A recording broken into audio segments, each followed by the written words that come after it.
এই ম্যাঙ্গো সিজনে এখনও যদি এই রেসিপিটা মিস করে থাকেন তাহলে আজই বানিয়ে ফেলুন।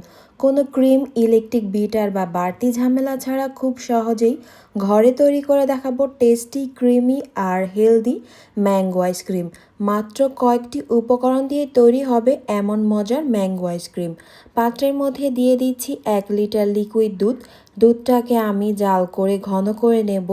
আর জাল করার সময় সাইডে যে মালাইটা লেগে যায় ওইটা খুরচুন দিয়ে ঘেঁষে আবার দুধের সাথে মিলিয়ে দেব। তো দুধটা অনেকটা ঘন হয়ে গেছে। এখন এখানে আমি দিয়ে দেব মিডিয়াম সাইজের 3টি ব্রেড।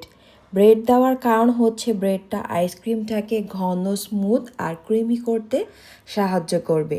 দিচ্ছি 1/3 কাপ চিনি। মিষ্টিটা আম কতটা মিষ্টি তার উপর ডিপেন্ড করে এখানে দিবেন। আরও দিচ্ছি সামান্য বাটার। বাটার দেওয়ার কারণ ফ্যাটের পরিমাণ বাড়ে, ফলে আইসক্রিমে কম বরফ জমে এবং বেশি মোলায়েম হয়।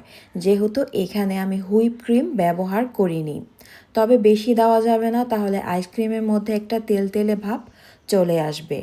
ম্যাঙ্গো ফ্লেভারের সাথে বাটারি ফ্লেভার যোগ হয়, খেতে ভালো লাগে। সমস্ত কিছু মিক্স করে আমি 2 থেকে 3 মিনিট জাল করে নামিয়ে ঠান্ডা করে নেব। এখন ঠান্ডা হয়ে আসলে একটি ব্লেন্ডার জারের মধ্যে আমি দিয়ে দেব।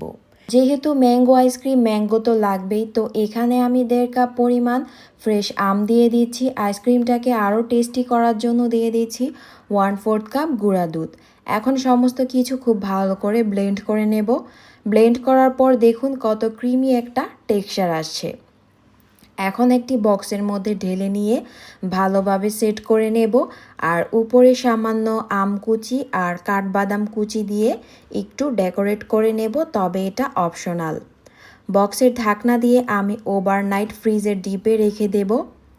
এখন দেখুন কত ক্রিমি আর মোলায়েম হয়েছে এই আইসক্রিমটা, খুব ইজিলি উঠে আসছে আর খেতেও হয়েছে মাশাল্লাহ অসাধারণ।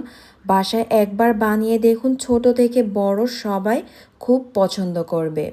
তো আজকের এই ম্যাঙ্গো আইসক্রিমের রেসিপিটি সবার কেমন লেগেছে অবশ্যই কমেন্টে জানাবেন। যদি ভালো লেগে থাকে ফলো দিয়ে পাশে থাকবেন এবং চ্যানেলটিকে সাবস্ক্রাইব করে রাখবেন। তো আবার দেখা হবে নতুন কোনো এক রেসিপির ভিডিও নিয়ে। ততক্ষণ সবাই ভালো থাকবেন। আল্লাহ হাফেজ।